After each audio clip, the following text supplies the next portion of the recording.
মুন্না বিরুদ্ধে ষড়যন্ত্রমূলক ফেসবুকে পোস্ট করে। পোস্টে সে বলে যে আকবর হোসেন মুন্না তাকে হত্যার উদ্দেশ্যে হামলা করে এবং সেই ঘটনাকে কেন্দ্র করে গতকাল বাদ আসর শহরের মুভ সৃষ্টি করার জন্য তারা তথাকথিত বিক্ষোভ মিছিলের ডাক দেয়।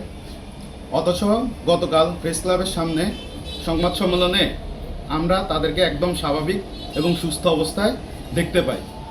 তারপর যদি সত্যি কেউ হামলা করে থাকে তাহলে তার উচিত ছিল যে প্রশাসনের কাছে গিয়ে অভিযোগ জানানো, কিন্তু তাহলে সে ছিল তাৎক্ষণিক প্রশাসনের কাছে গিয়ে অভিযোগ না করার পরিপ্রেক্ষিতে আমরা খোঁজ নিয়ে দেখি সে কি প্রশাসনের কাছে গিয়েছিল কিনা, কিন্তু সে যায়নি। বরং সে তাদের সংঘবদ্ধ চক্র নিয়ে অতীতের মতো জুলাইকে পুঁজি করে লক্ষ্মীপুরে মব সন্ত্রাস কায়েমের প্রচেষ্টা এবং অংশ হিসেবে মিছিলের ডাক দেয়। গতকাল ঘোষিত বিক্ষোভ মিছিলের কর্মসূচির আড়ালে মূলত তাদের পরিকল্পনা ছিল শহর এবং মব সৃষ্টি করে শান্ত লক্ষ্মীপুরকে অশান্ত করে তোলা। আপনারা নিশ্চয়ই অবগত আছেন, 5ই আগস্ট শেখ হাসিনার পতন পর থেকে লক্ষ্মীপুরের সমন্বয় পরিচয়ে একটি সংঘবদ্ধ চক্র একটি তথাকথিত ইসলামিক দলের ছত্রছায়ায় প্রশাসনকে বৃদ্ধাঙ্গুল দেখিয়ে লক্ষ্মীপুরে একের পর এক মব সৃষ্টি করে। এই মব সৃষ্টিকারী সংগঠন ছাত্র সংগঠনের সক্রিয় নেতাকর্মীরা।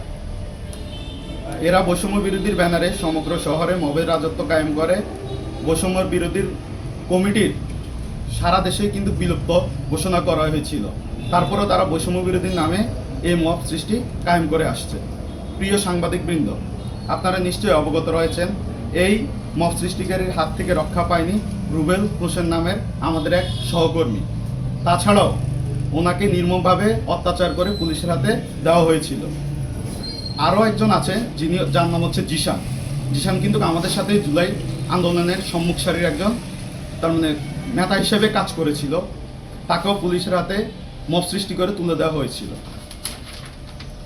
লক্ষ্মীপুর বালিকা বিদ্যানিকেতনের প্রধান শিক্ষক আবুল হোসেন স্যারকেও এইভাবেই মব সৃষ্টি করে আইনের গুম করা হয় এবং 4 থেকে 5 ঘন্টা ওনাকে গুম করে তার কাছ থেকে আর্থিক লেনদেনের মাধ্যমে তাকে আবার ছেড়ে দেওয়া হয়। এরা প্রত্যেকে বহিরাগত, শহরের বাইরে থেকে এসে এরা শহরের উপরে ত্রাসের রাজত্ব কায়েম করে চালাচ্ছে। এদের ভয়ে শহরবাসী এবং সাধারণ মানুষ, ব্যবসায়ী যেভাবে আতঙ্ক, ঠিকমতো তারা প্রশাসন এবং সরকারি অফিসগুলো ভয়ে আছে।